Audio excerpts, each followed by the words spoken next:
bienvenidos a Running and Strong Podcast, el podcast para runners donde hablamos de todo menos de running, o al menos no todo lo que los runners quisieran. Dicho esto, lo primero que quiero hacer es agradecer el apoyo y todos los mensajes, todos los emails que he recibido por el anterior el anterior episodio del podcast, donde es bastante personal y demás. No me he equivocado al pensar que había mucha gente en la misma situación que yo y que pues les vendría bien o les ayudaría de alguna manera el que yo contara mi historia, el que hice y demás, ¿no? Como sí me han hecho saber. Y nada, ya solo con eso estoy contento, saber que alguien se ha podido beneficiar de mi experiencia. Perdón, me ayuda. Más cosas. No sé cómo saldrá este episodio porque lo acabo de grabar y resulta que no se ha grabado. Había un fallo con no sé, ¿con qué? El caso es que no se ha grabado, así que he estado 1 hora y pico hablando solo delante del ordenador, cosa que odio, para que no se grabe nada. Así que esto es la segunda vez que lo hago. No voy a poder entrenar luego porque no tengo más tiempo, así que no voy a entrenar para grabar el episodio. Voy a repetir lo que acabo de decir. Ya estoy cansado por cosas que vais a escuchar en el propio episodio, ¿no? Que voy a contaros. Así que no sé cómo va a salir, pero hay que hacerlo, es lo que hay. Así que, sin más, ¿de qué va a ir este episodio? Bueno, pues voy a hacer lo que quería grabar la anterior vez que en su lugar grabé el otro episodio, ¿no? Y es hablar sobre cosas que no sabíais sobre entrenamiento. La idea de este episodio es comentaros cosas que no sepas y que te puedan ayudar, si las utilizas o no las utilizas, te puedan ayudar o al menos a entender el por qué, ¿no? Así que dame un segundito que beba agua y empezamos por lo primero.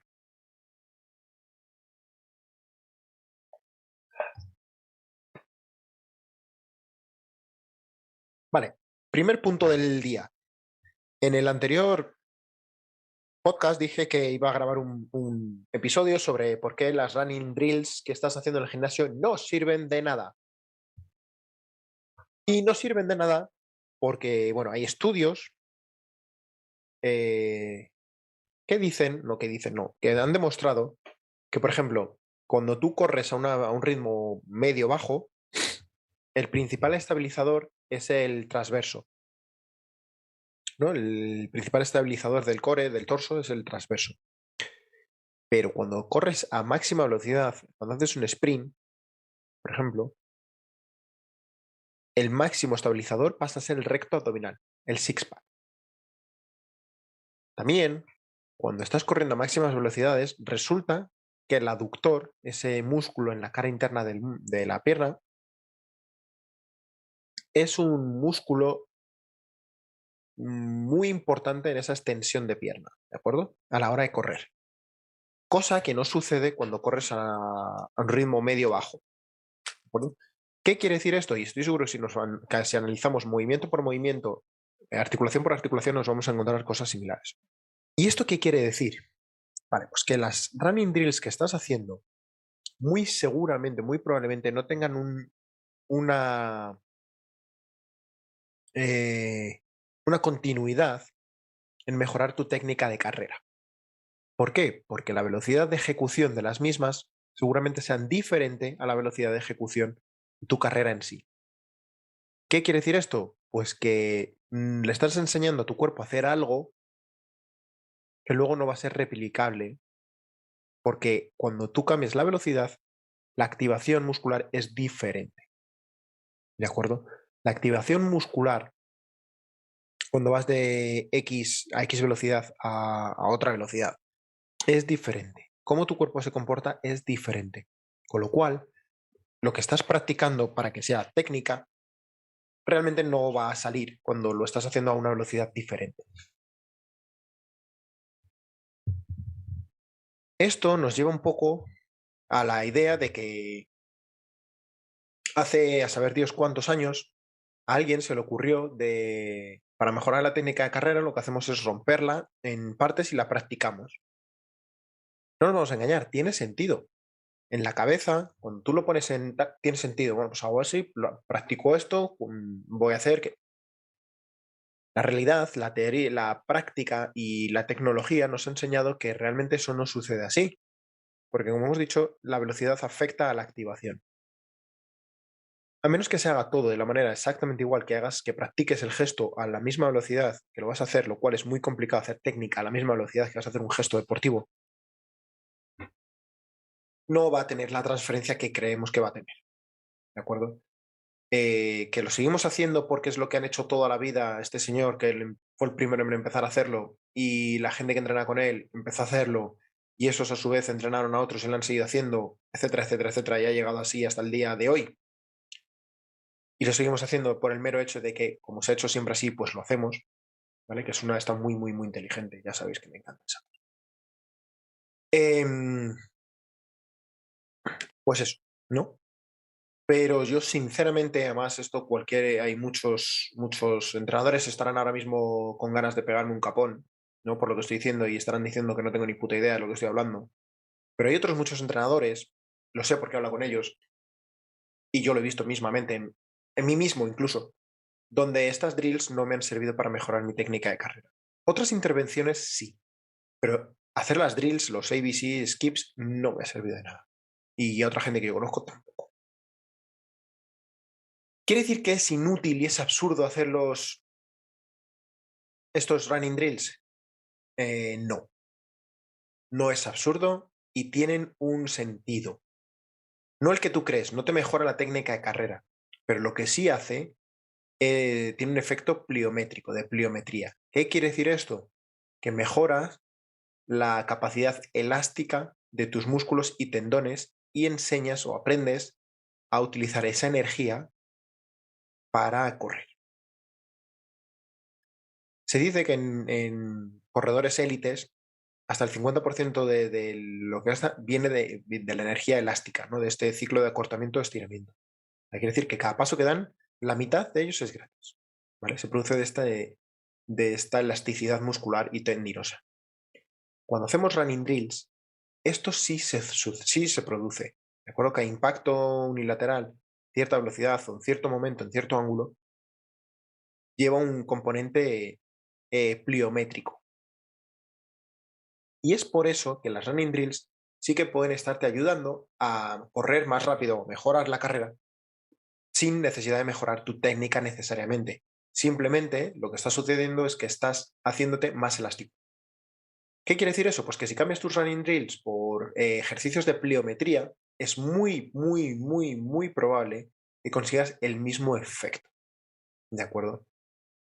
¿Quiere decir que las dejes de hacer? ¿Que son absurdas? Que no, no, no quiere decir eso. Yo te estoy diciendo que tienen un beneficio pliométrico. Y si prefieres hacer eso en vez de hacer saltos, otro tipo de saltos, otro tipo de pliometría, fantástico. Pero simplemente quiero dejaros esto para que penséis un poco, ¿vale? Es un poco más, como se dice en inglés, food for thought, que deciros de hacer o no hacer. Simplemente quiero dejaros pensar. El objetivo es haceros pensar, ¿de acuerdo? Y luego vosotros, con vuestro conocimiento, con lo que busquéis, con lo que investiguéis, con lo que experimentéis, saquéis vuestras propias conclusiones y hagáis una cosa u otra, ¿de acuerdo? Como digo, no quiero ser yo la persona que diga que está bien, que no está bien. Lo que quiero es haceros pensar y que seáis vosotros mismos los que em, decidáis si sí o si no, o si tiene sentido o si no lo tiene. Más cosas. Sacar el número que tengo en la lista. Dicho esto, vamos a por el siguiente punto del día. El BOSU. Otra cosa muy popular también entre entrenadores vainilla es el BOSU. Y sobre todo en fútbol. ¿Por qué estoy en contra del BOSU? Mira, es curioso que esta misma semana he visto dos cosas de gente diferente hablando de lo mismo. No sé si la fuente original es la misma o no, pero es curioso que dos fuentes diferentes o dos personas diferentes hablen de esto en la misma semana de manera independiente. Una es un workshop que he hecho em, donde habla sobre todo de propiocepción, ¿no? Y esa conectividad. Y otro es un post donde dice que el uso de BOSUS para rehabilitación es absurdo. ¿Por qué es absurdo? Bueno, lo explican. Y lo explica también el curso este, ¿no? Para que la propiocepción funcione necesita estímulos. Me salen en inglés los términos, no me. No, mm, veraces, ¿de acuerdo? Y. A ver, que lo tengo por aquí. Voy a tener que sacar el traductor, no me lo creo. Y fiables, ¿de acuerdo? Fiables y constantes. ¿Qué sucede en un BOSU? Pues que es inestable y que cambia constantemente. Esto hace que el estímulo, el input que recibe, no sea claro, no sea fiable, porque está cambiando. Y a tu cerebro no le gusta eso, ¿de acuerdo? No aprende a usarlo.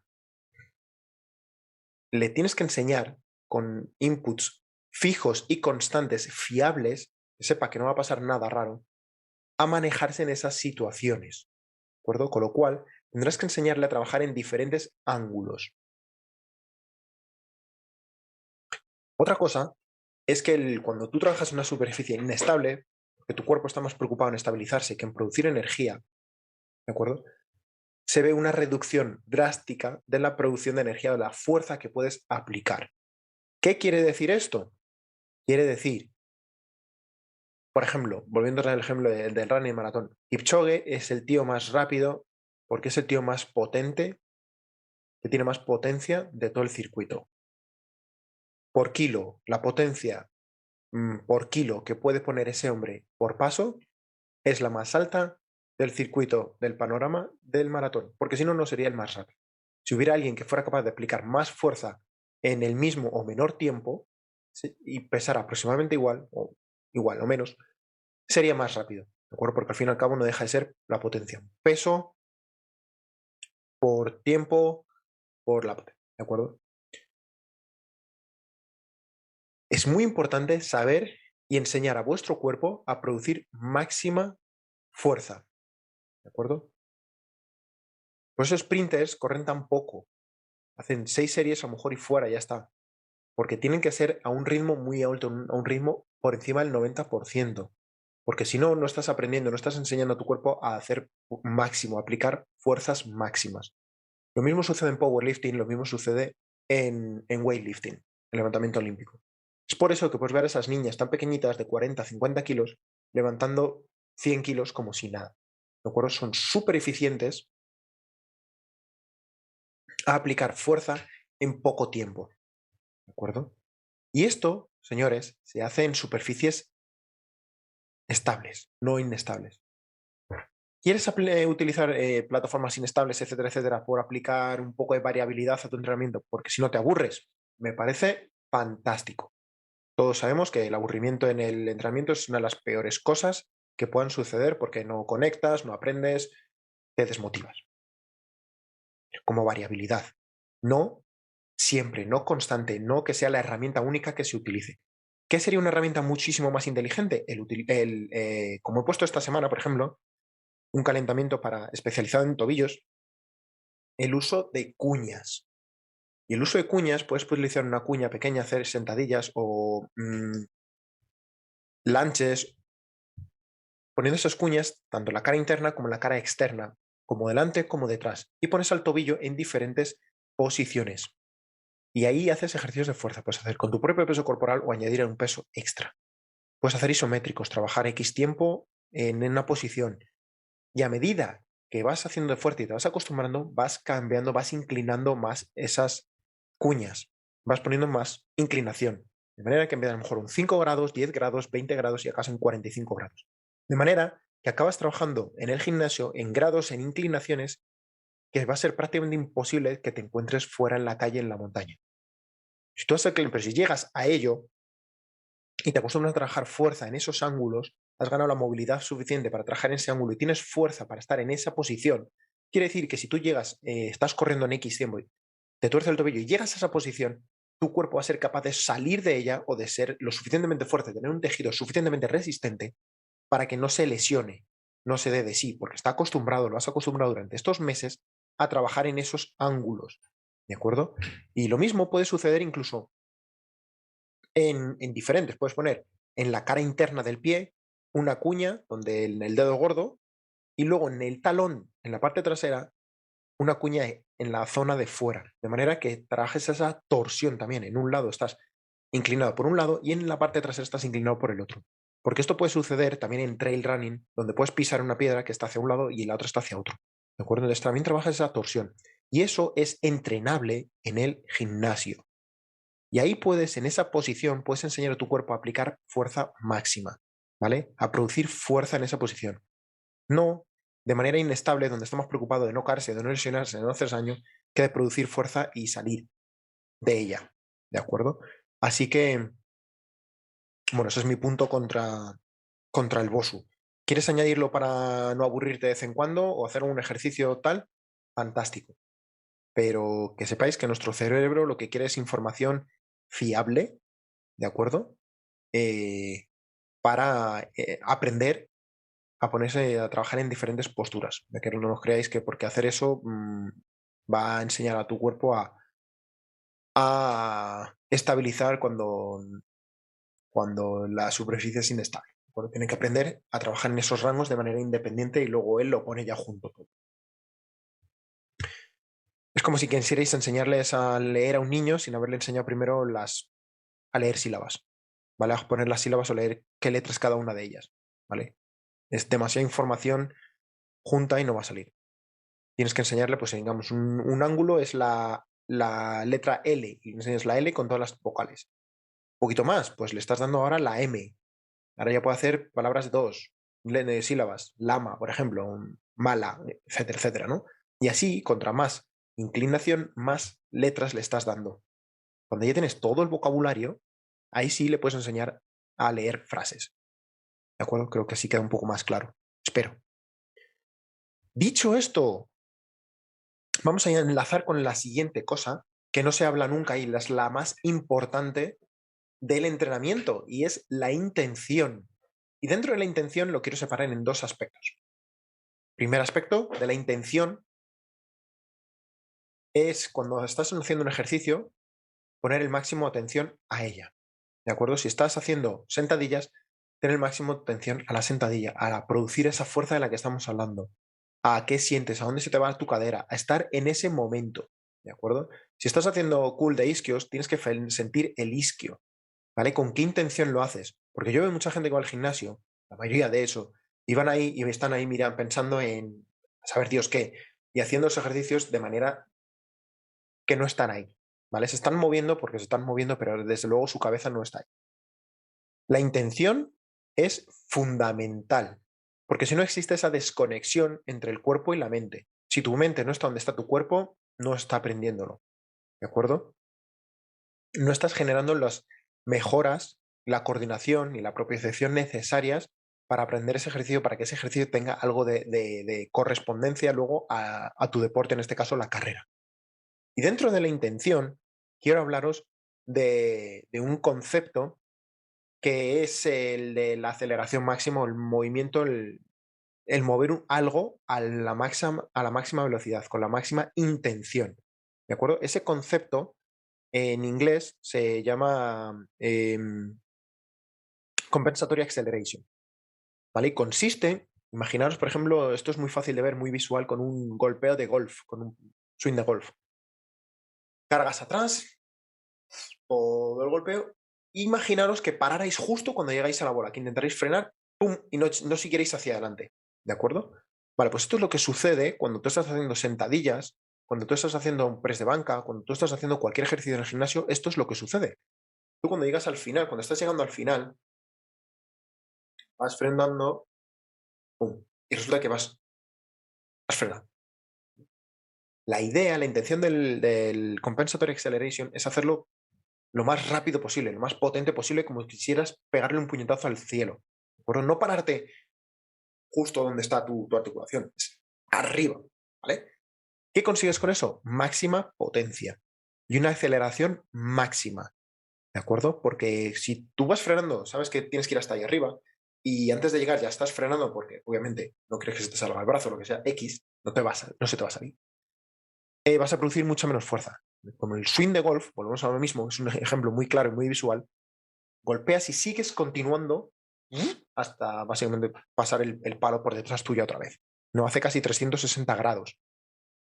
Vas acompañando, digamos. Si pegaras un puñetazo a una bolsa y te paras justo en la bolsa. No, intenta atravesar la bolsa. ¿Vale? Intenta atravesar ese saco. Vayas con toda la potencia. Esto es importantísimo, este concepto es súper importante a la hora de entrenar fuerza. No en todos los ejercicios, ojo, cuando quieres entrenar potencia, fuerza y potencia. ¿De acuerdo? Si estás haciendo ejercicios más de hipertrofia y más de acondicionamiento, esto no tiene sentido. Pero si estás intentando hacer una sentadilla fuerte, pesada, sí tiene sentido. Si estás intentando hacer un press de banca tal, tiene sentido. Y esto tiene todavía muchísimo más sentido si estás intentando hacer pliometría, saltos, intentarte salirte del techo, lanzarlo lo más lejos posible, a una velocidad absoluta. ¿De acuerdo? Eso es lo que está enseñando la potencia máxima y eso es lo que vas a servirte luego cuando estás corriendo a producir esa potencia máxima a esa velocidad para correr más y ser capaz de aplicar más fuerza al suelo. Y esto te va a llevar más lejos y que avances 1,5 centímetros en vez de 1 metro. ¿De acuerdo? Luego tendrías que practicar, digamos, o entrenar la desaceleración aparte, porque es una parte fundamental del entrenamiento, de la desaceleración, porque es donde se producen casi todas las lesiones. Cuando ves en fútbol que alguien se lesiona solo, es desacelerando, es cuando quiere hacer un cambio de ritmo o un giro, ¿no? ¿Cómo entrenamos eso? Bueno, pues parte más fácil, lo para el tren inferior, es con los conos. Hacer carreras, tanto hacia adelante, hacia atrás, como laterales. Y al principio en espacios cortos. ¿Por qué en espacios cortos? 5 metros, por ejemplo. Porque la velocidad que vayas a alcanzar en 5 metros va a ser muy baja o baja comparado con si pones el cono a 10 metros, ¿de acuerdo? O si lo pones a 20 metros.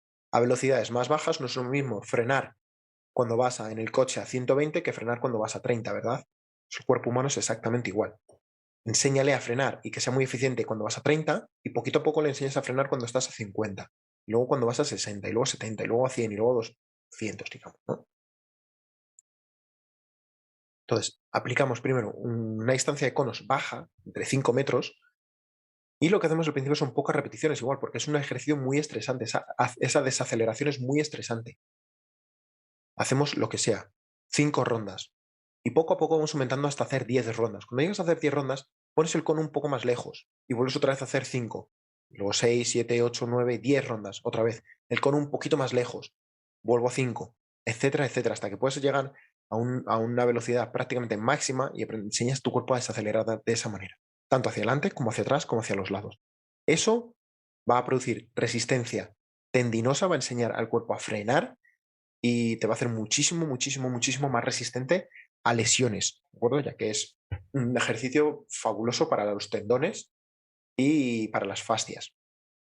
Pero igual, hay que hacerlo con cabeza y muy progresivo y muy despacio, porque si lo haces directamente con cargas altas, pues es muy posible que te vayas al garete y te rompas, ¿de acuerdo? Así que eso es lo que quería comentaros en cuanto al estar presente, ¿no? A la intención de la sesión, a la intención del movimiento y luego hemos añadido también ese extra, ese bonus extra sobre la desaceleración. ¿De acuerdo? ¿Qué más cosas? Pues ahora voy a contar curiosidades sobre todo a nivel psicológico. El cerebro. Porque no todo es blanco-negro, todo depende del matiz, ¿no? Como dice la canción. Hay muchas cosas, centrarte solo en el entrenamiento es una manera muy, muy vaga de entrenar, ¿de acuerdo? Porque todo afecta. Cómo comes afecta a cómo entrenas, cómo duermes afecta a cómo entrenas, cómo estás mentalmente afecta a cómo entrenas. Todo afecta a cómo entrenas y cómo haces el resto de tu vida afecta a... o cómo entrenas afecta al resto de tu vida igual, ¿no? Entonces es un cúmulo de muchas cosas y creo que es una parte importante y por eso creo que también toco tantísimo en psicología en el podcast y con mis clientes, etcétera, etcétera. Pero bueno, me voy al grano que ya sabéis que me es muy fácil liarme. Y quiero comentaros un estudio súper, súper, súper interesante, ¿no? Y es como poner frío en las manos puede hacer que corras más y mejor. ¿Cómo? Os lo explico. Este estudio, de acuerdo, dice que tienes que enfriarte las manos entre rondas para bajar, porque esto va a ayudar a bajar tu temperatura corporal. Sentir que tu temperatura corporal es más baja ayuda a producir más energía. ¿Cómo? Ahora voy a detallar esto, pero antes de eso voy a contaros otro estudio diferente, ¿de acuerdo? Metieron a ciclistas, los hicieron test y los separaron luego en dos grupos, ¿de acuerdo?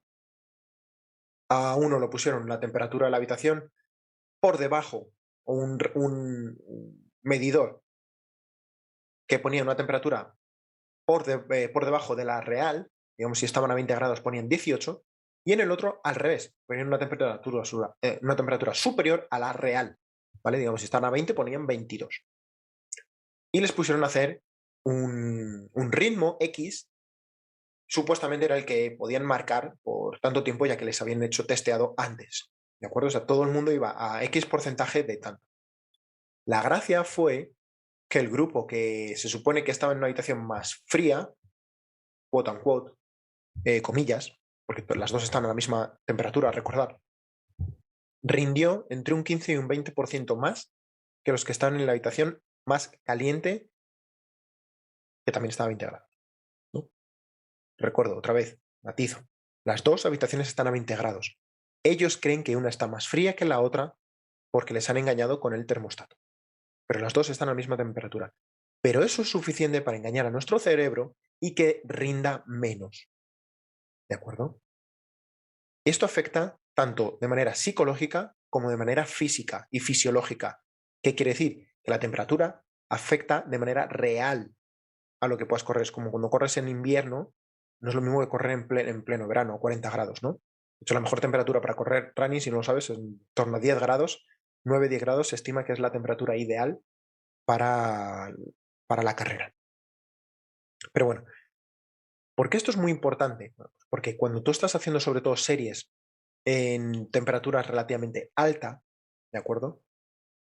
Enfriarte las manos en agua en un barreño con agua tiene que estar entre 15 y 16 grados, ¿de acuerdo? Pues tú haces tus series y terminas tu serie y metes las manos en agua, enfrías un minuto, ¿de acuerdo?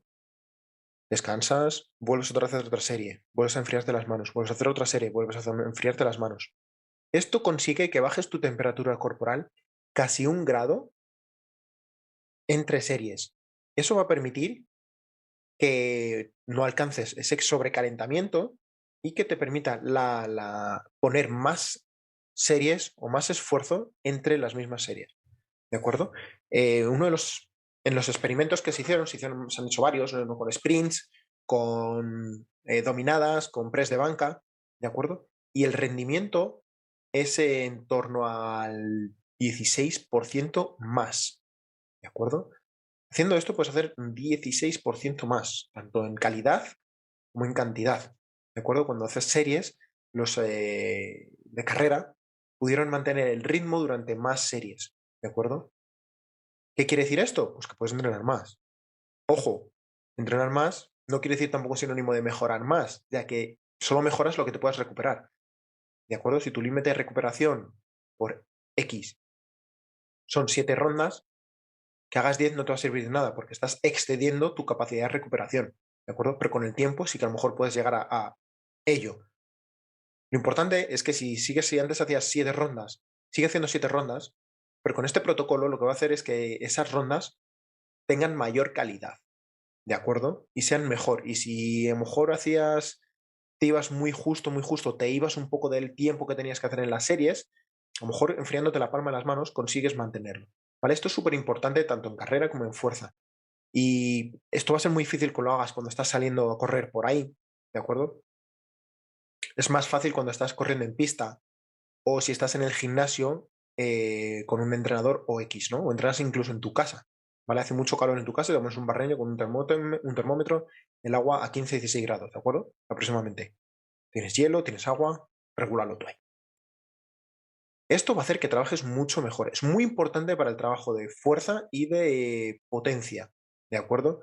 Esto obviamente no nos va a servir tanto cuando hacemos series largas, tiradas largas. Pero nos va a servir muy mucho cuando queremos trabajar, cuando la intención es trabajar esa potencia y esa velocidad máxima o submáxima, o cuando queremos hacer levantamiento de fuerza máximo o submáximo. ¿De acuerdo? Me parece una curiosidad y oye, que mola, que estoy seguro que tú no lo sabías y que a mí me sorprende muchísimo y mola. Más cosas que no sabías. Y vamos a hablar de dieta y cuernos. Las personas que están a dieta o que no se las deja comer son más susceptibles a engañar a sus parejas. ¿Cómo hicieron esto? Bueno, pues en un estudio donde tuvieron a personas todo el día en un local, en un centro de entrenamiento, etcétera, etcétera, lo estuvieron haciendo test, pero no les dieron de comer en ningún momento. Bueno, en un grupo le dieron de comer, en otro grupo no le dieron de comer, estuvieron sin comer durante todo el día. Y al final del día les pusieron a hablar con una persona del sexo opuesto. De acuerdo, si eran mujeres les ponían hombres, si eran hombres les ponían mujeres. Estos actores o investigadores flirteaban con, con las personas que estaban siendo estudiadas. Al final de la charla, lo que intentaban era conseguir el número de la persona que está siendo estudiada, ¿no? Después del flirteo, era en plan de, pues estaría muy bien tomarnos un café después. X.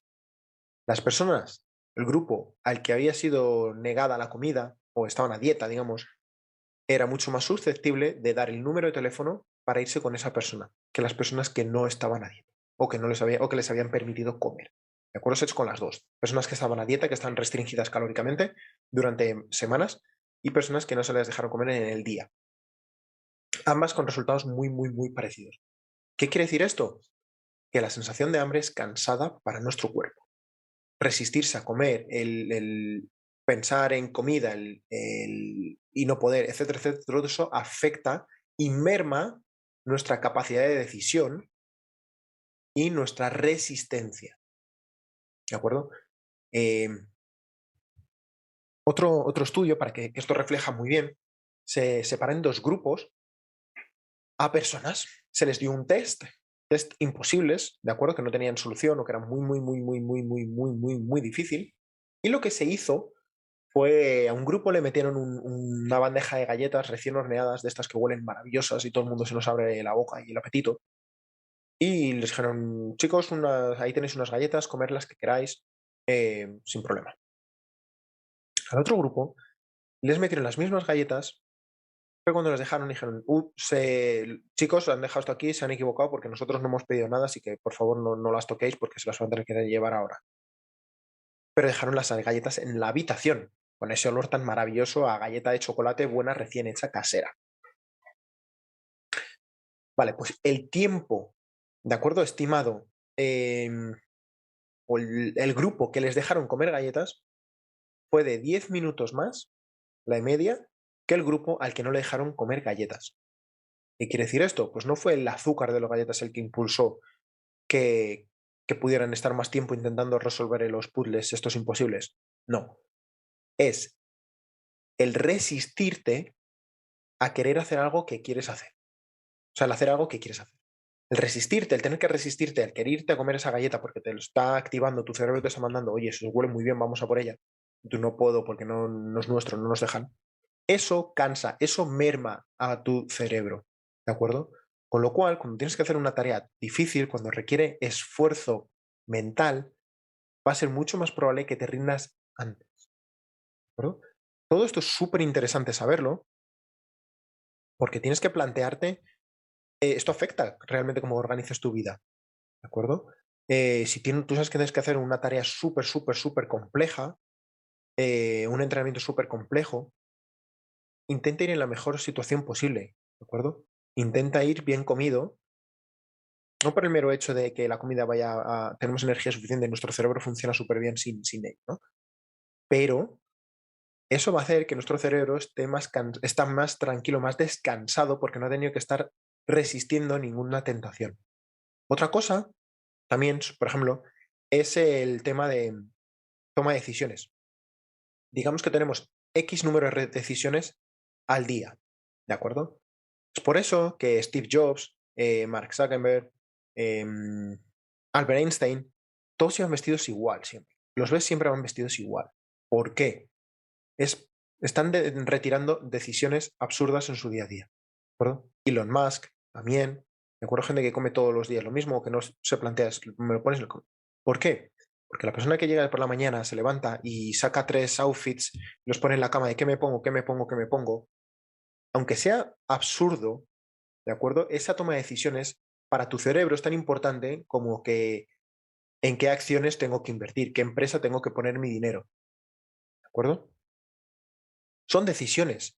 Tu cerebro no diferencia entre lo que es absurdo de lo que no, es simplemente tengo que decidir. Y te cuesta, y cuando llegas a un restaurante y ves la carta y ves muchas cosas que te gustan, te cuesta realmente, es un momento difícil, ¿de acuerdo? Eso cansa a tu cerebro también, ¿de acuerdo? Entonces, si puedes minimizar esa toma de decisiones, fantástico. ¿Por qué? Mirar, quiero que os paréis por un segundo y penséis. ¿De acuerdo a esta pregunta? Si habéis intentado estar a dieta alguna vez,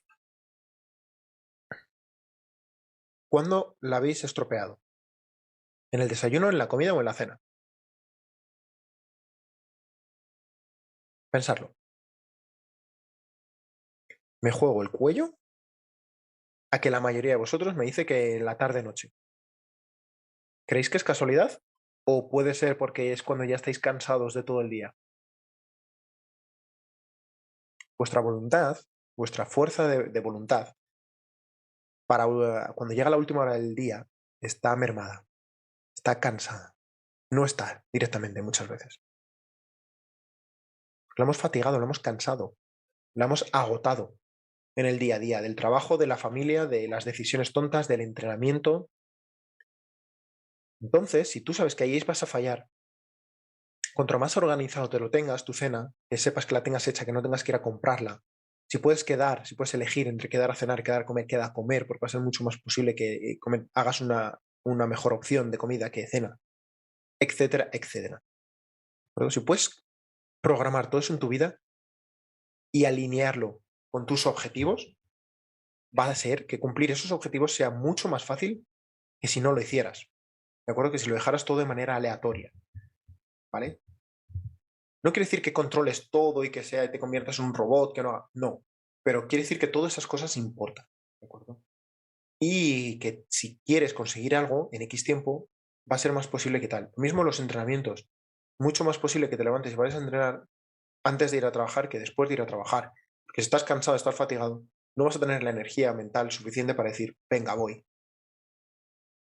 ¿De acuerdo? Em, todo ese tipo de cosas afectan. Entonces, bueno, simplemente son curiosidades que quería que estudios psicológicos que podéis buscar vosotros por vuestra cuenta. En este caso, creo que todos los casos que he sacado son del libro Peak Performance, un libro que recomiendo muy mucho porque hay muchos eh, ejemplos y muchos estudios muy interesantes de este tipo y que te hacen darte cuenta de la cantidad de pequeños detalles que no medimos, que no sabemos, que ignoramos y que afectan, que hacen que alguien consiga cosas y alguien que no las consiga. ¿De acuerdo? Y para muchos se hace de manera intuitiva, sin saberlo, ni siquiera es simplemente como lo han hecho. Y otros que no lo saben de manera intuitiva, obviamente están fallando por esas pequeñas cosas que podrían modificar. Así que nada. Y vamos a por el plato fuerte, lo que yo considero que es el plato fuerte del, de este no lo sabías, ¿de acuerdo? Y es, eh, todos somos diferentes. Bueno, quizá eso no sea una sorpresa y ya sepas que todos somos diferentes, ¿no? Pero voy a compartir una imagen, ¿de acuerdo? A ver si es posible. Son unas fotos de una cadera, ¿de acuerdo? Si lo estáis viendo en YouTube, fantástico, porque... A ver si...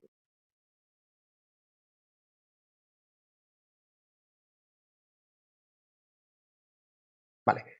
Em, si estáis viéndolo... Si estáis viendo el vídeo en YouTube, lo vais a ver la cadera. Si no lo estáis viendo en YouTube, Os lo explico. Básicamente son unas fotografías de dos caderas del hueso, ¿de acuerdo? Del coxis, de dos personas diferentes. Y aquí se ven las diferencias anatómicas de estas caderas, ¿de acuerdo? Ves el acetábulo donde se inserta el fémur, ¿de acuerdo?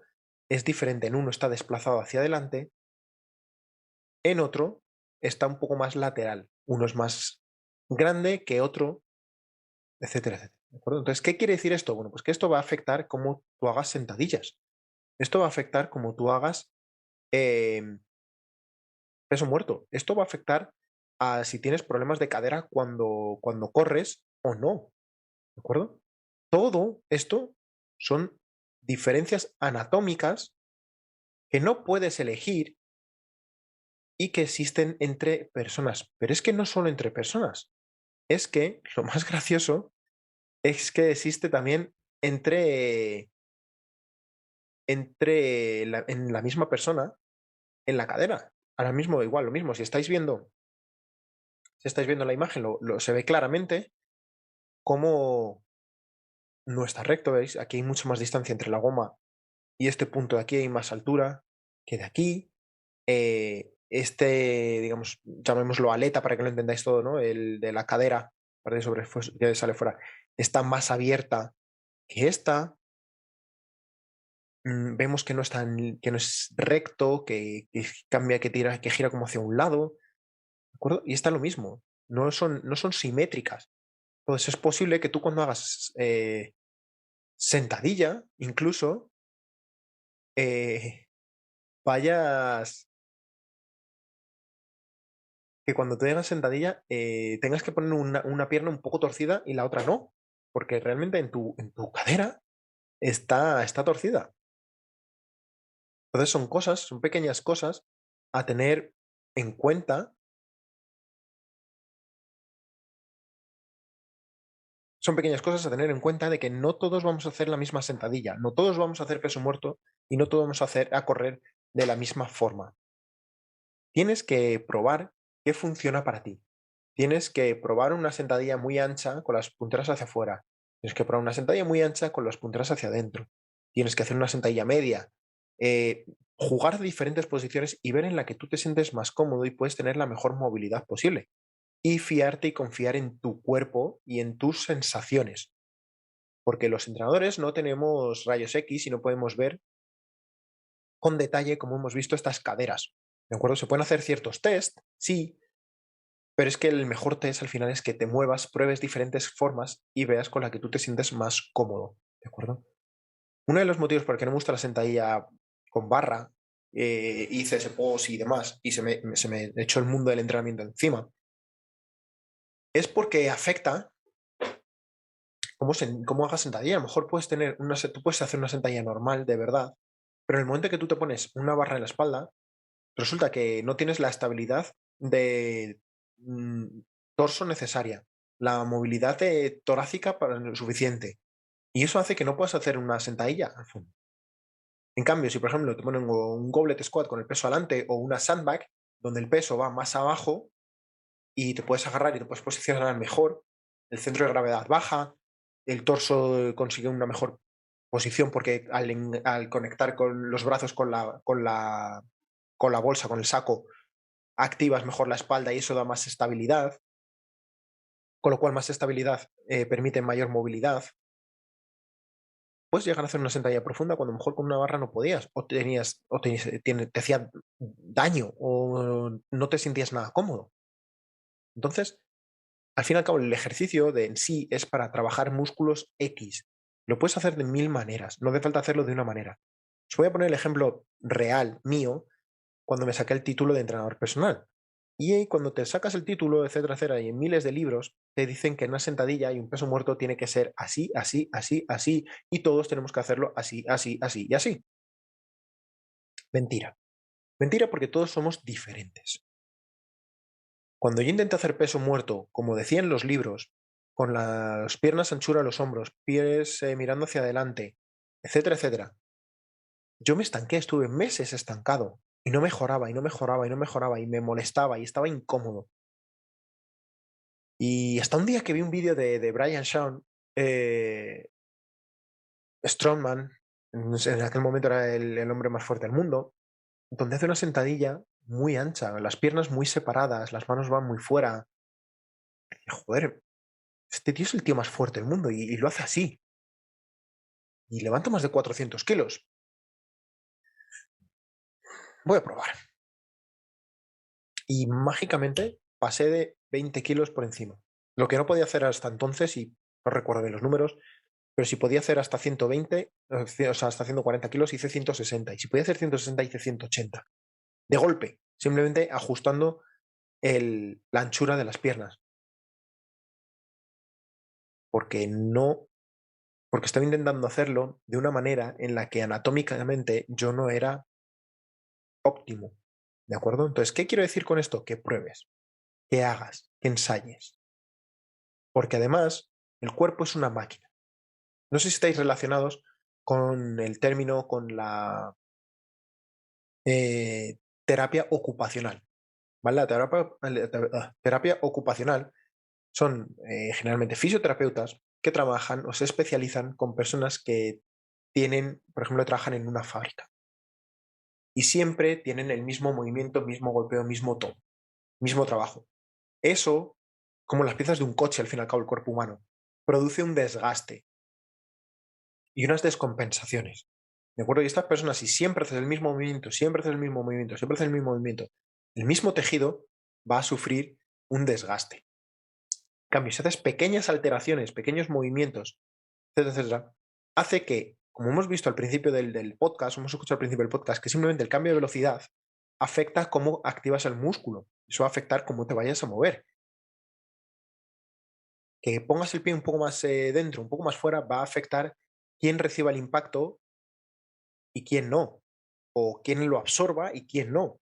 Pero si puedes ir alternando ese tipo de cosas, va a hacer que el desgaste de las piezas sea menor, o sea, más repartido. ¿De acuerdo? Entonces a lo mejor puede ser, y el cuerpo se regenera también.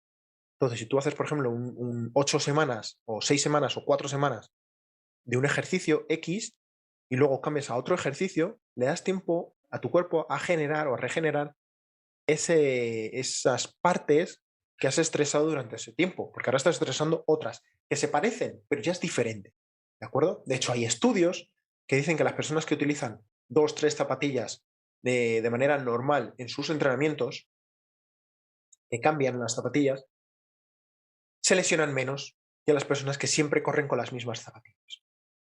¿Por qué? Pues porque cada zapatilla hace que te muevas diferente.